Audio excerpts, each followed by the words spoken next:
Hi everyone. In this video I will be reading The Mystery of the Missing Peanuts. One cold morning, Mickey the zookeeper was on his way to get breakfast for all the animals. He hurried to the shed where he kept the animals' food. When he reached the shed and unlocked the door, he saw peanuts all over the floor. "Oh no, not again!" cried Mickey.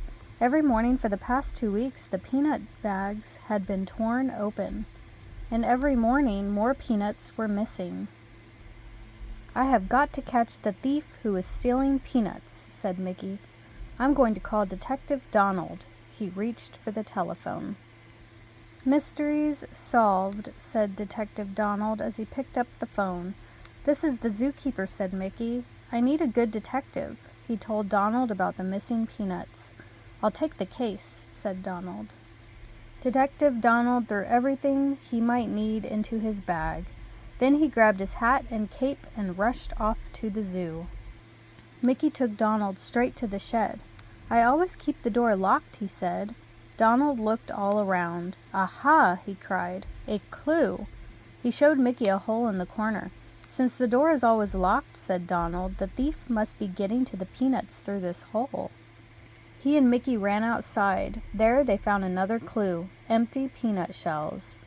"I was right about the hole," cried Donald. "The thief must have stopped right here to eat some of the peanuts." He was hunting for more clues, then thump! An acorn bounced onto his head. When Donald looked up, he saw 2 chipmunks, Chip and Dale.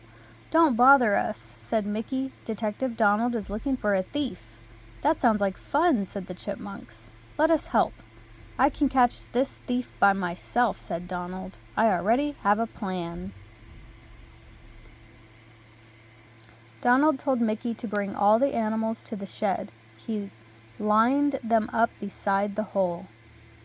"My plan is simple," said Donald. "I will ask each animal to try to reach the peanuts through this hole. The one who can get them must be the thief." One by one they tried to reach the peanuts, but one by one they failed. Finally, there were only 3 animals left. The elephant stuck his trunk into the hole, but he could not reach the peanuts. The ostrich had a very long neck, but she could not get her head through the hole. The monkey tried to reach the peanuts with his long arm, but his arm was not long enough. That is strange," said Donald. "Not one of the animals was able to reach the peanuts." Just then Chip and Dale jumped onto the roof of the shed. "I thought I told you to stay away," said Mickey. "We only want to help," said the chipmunks. But Detective Donald did not need any help.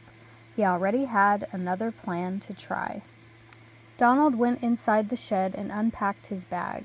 He took out a bell, a roll of string, a hammer, some nails, and a can of paint. He hammered the nails into the wall and wound the string around them. He tied one end of the string to the bell. He tied the other end around a bag of peanuts. "That peanut thief will never get past my trap," said Donald. When the trap was set, he went outside and poured blue paint in front of the hole. Then he climbed into his sleeping bag. "I'll sleep here tonight," said Donald, "so I'll be sure to catch the thief." Late that night, the thief came to the shed. He crept up to the hole. Quietly, he sneaked inside.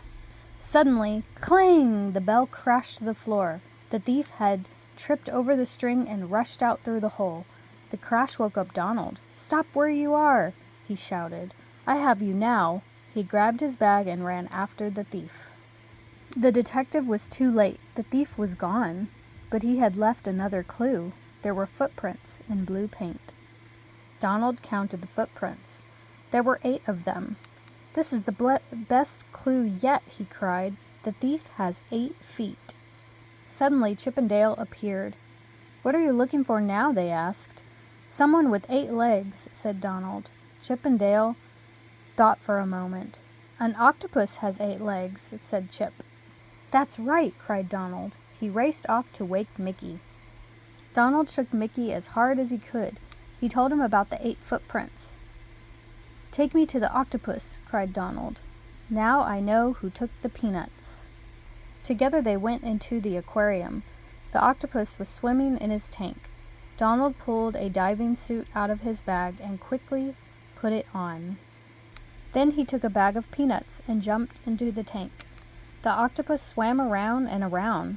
Donald swam right after him. But no matter how hard the detective tried, he could not get the octopus to eat one peanut. When Donald climbed out, he was furious. "The octopus hates peanuts," he shouted. "He can't be the thief." "Then who could it be?" asked Mickey. On their way back to the shed, Donald and Mickey passed 2 bears splashing in a pool. "Look, Donald," cried Mickey. "Those 2 bears just made 8 footprints. Maybe 2 animals made the footprints you found outside the shed. I think we should be looking for 2 thieves." "And I think I know which 2, said Donald. "The chipmunks." He pulled out his binoculars and looked into the trees. He finally found Chip and Dale. Sure enough, they had blue paint on their feet. "There is the thief," cried Donald. 2 chipmunks with 4 legs each." Away he ran to catch them. When Donald reached the chipmunk's tree, he jumped up and down. "You are the thief I've been looking for," he cried. "Where are the peanuts you took from the zoo?" "Peanuts?" cried Chip. "You never told us you were looking for peanuts." "Well, I am," said Donald. "Where are they?" Chip and Dale led Donald to their underground nest. "We love peanuts so much," said Chip, "and the zoo has so many. We did not think anyone would miss them," said Dale. "We were storing them up for winter." Donald peeked into the chipmunk's nest. He saw piles and piles of peanuts. "They must all go back to Mickey," he said. Donald brought the peanuts to Mickey. He brought the chipmunks too. "The mystery of the missing peanuts is solved," he said. "I knew I could do it." Detective Donald picked up his bag and said goodbye to Mickey. "If you ever have another mystery," he said, "just give me a call." After Donald had left, Mickey turned to Chip and Dale. "You can have peanuts to eat if you like them so much," said Mickey, "but from now on you'll have to work for them." Mickey gave Chip and Dale a job at the zoo. Every day they swept up the peanut shells that people threw on the ground. It was hard work, but it was worth it. When they were finished, Mickey always gave them all the peanuts they could eat. The end. Thank you for watching.